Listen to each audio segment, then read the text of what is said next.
It's been 4 years since the previous album, so what took you guys so long? Well, see, we didn't do much touring for Warning. We, you know, Was there a special reason for that? That you didn't like do a big tour for that album? I think we were just sort of staying closer to home, and you know, just kind of staying closer to home for a little while because we'd been pounding so much, you know, and then we ended up, and then we put out International Super Hits with Best Of CD, and then it took us like 2 years to write, and then we did a little bit more touring for that, and then it took us about 2 years to write and make American Idiot. Don't wanna be an American idiot. Your opening line is "Don't want to be an American idiot." So what would you want to be? Do you feel bad about being an American citizen for the moment? I think I'd rather just be an idiot. Yeah, no, I'm just kidding. No, I don't know. I think that's just that line just came out really naturally. It just, you know, it's like I said, it's part self-deprecating at the same time, and it's just like your frustration with like what's going on in American pop culture and on television, and what you're bombarded with and what you're misled. So it's you know, that's basically what it's about.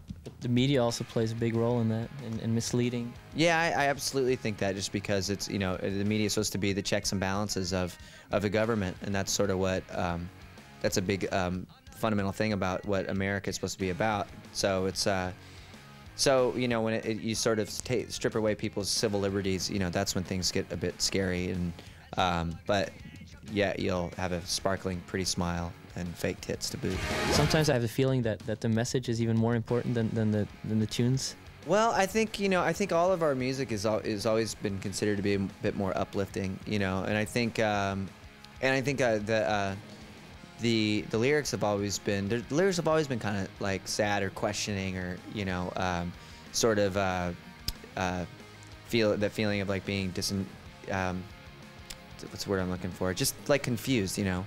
So it's you know, I mean, so this time, you know, it's like I think that the new material will go well with the old material.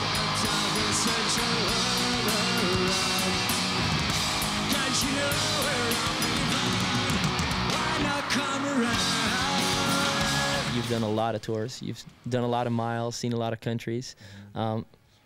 Let's say the most crazy thing that ever happened to Green Day on tour?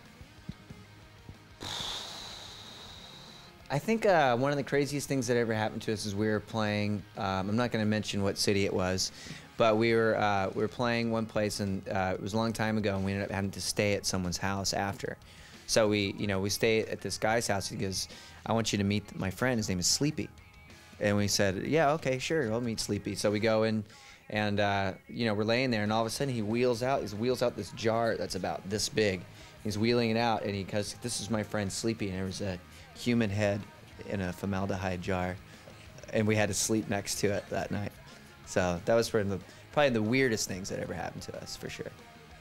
Okay, well, Billie Joe, thanks a lot for this interview. All right, no problem.